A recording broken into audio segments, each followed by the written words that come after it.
তো জয় হিন্দ। আজকের এই ভিডিওতে আমরা যে এসএসসি তে বা Indian army, Agniveer, air force, navy যে সমস্ত পরীক্ষাতে মেডিকেল হয়, মানে ডিস্টেন্স চেক হয় 666/9, তাদের জন্য আজকে একটি গুরুত্বপূর্ণ ভিডিও। অনেক স্টুডেন্ট কমেন্ট বক্সে কমেন্ট করছে কি আমার ডিস্টেন্সের সমস্যা আছে, তাহলে কি আমার পুলিশ ফোর্সে জয়েন করা যাবে না? তো তার আগে আমরা আমাদের যে স্টুডেন্টস আছে, গুণজিৎ যার বাড়ি উত্তর দিনাজপুর, আগে তাকে চেক করে নেওয়া যাক। এই ভিডিওটা শেষ পর্যন্ত দেখতে হবে, কারণ আমরা অনেক কিছু গুরুত্বপূর্ণ কথা আজকের এই ভিডিওর মাধ্যমে তুলে ধরছি। এবং কে কোন জেলা থেকে ভিডিওটা দেখছো তোমরা অবশ্যই কমেন্ট বক্সে কমেন্ট করে জানাও। আর যদি ভিডিওটি ভালো লেগে থাকে অবশ্যই বন্ধুদের সাথে শেয়ার করতে হবে, হয়তো এই ভিডিওটি কারোর জন্য হয়তো অনেক কার্যকারী হয়ে গেল, তাই না?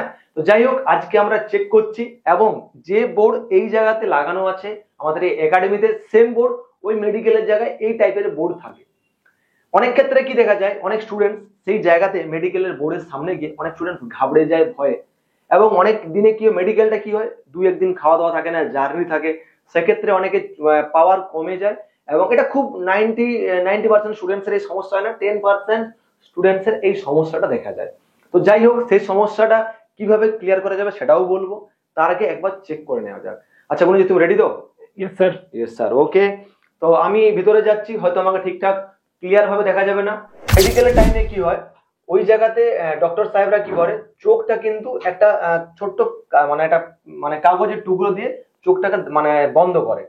তো সেই সময় কিন্তু তোমার চোখটাকে বন্ধ করা চলবে না, ঠিক আছে? আমি একটা এক্সাম্পল দেখাচ্ছি। ধরো আমি চোখে হাত দিচ্ছি, এটা একটা কাগজের টুকরো, এবারে এই যে ধাপ দিচ্ছি, মানে এই জায়গায় চোখ বন্ধ করছি, এই যে চোখ কিন্তু খোলা থাকছে, তুমি যদি বন্ধ করে দাও সেক্ষেত্রে কি হয়, চোখ একটা ঝাপসার মতন চলে আসে না, ধোঁয়া ধোঁয়া, এই জিনিসটা যাতে না আসে সেক্ষেত্রে অনেকের প্রবলেম হয়। তো এটা কি হবে, আবার বলছি, এরকম খোলা থাকবে, তোমার কাগজের টুকরো দেওয়া থাকবে এবং খোলা থাকবে, ঠিক আছে? আচ্ছা, এইবারে তুমি এই উপরের লাইনটা পুরোটা পড়ে শোনাও। বলো এখানে কি লিখে আছে, পড়ে শোনাও। YUXIAHV। আচ্ছা, তারপর কত লেখা আছে? এ। তারপরে এ। কিছু সমস্যা কিছু হচ্ছে কি? না দাদা, সমস্যা হচ্ছে না তো? ওকে।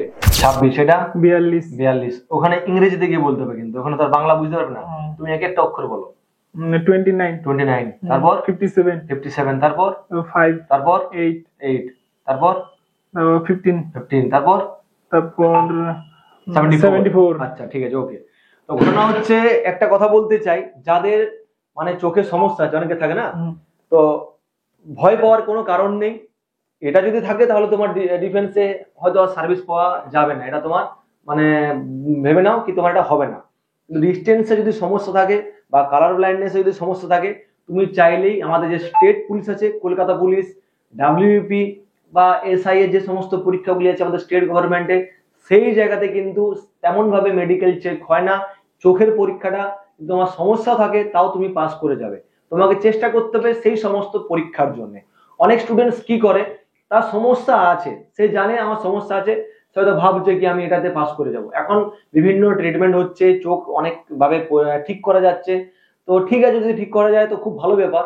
কিন্তু আমি তাদেরকে বলতে চাই একটা কথাই, কি তোমরা আমাদের স্টেট গভর্নমেন্টে যে সমস্ত পরীক্ষাগুলো আছে সেই জায়গাতে চেষ্টা করো, কারণ তোমার একটা ইউনিফর্ম প্রয়োজন। অনেকেই যাদের ইয়াং বয়স, আমার ক্যামেরা রবিবারে আছে, কি মনে করে কি এটা কমান্ডোর ইউনিফর্ম পরবো, কি ঠিক না বল?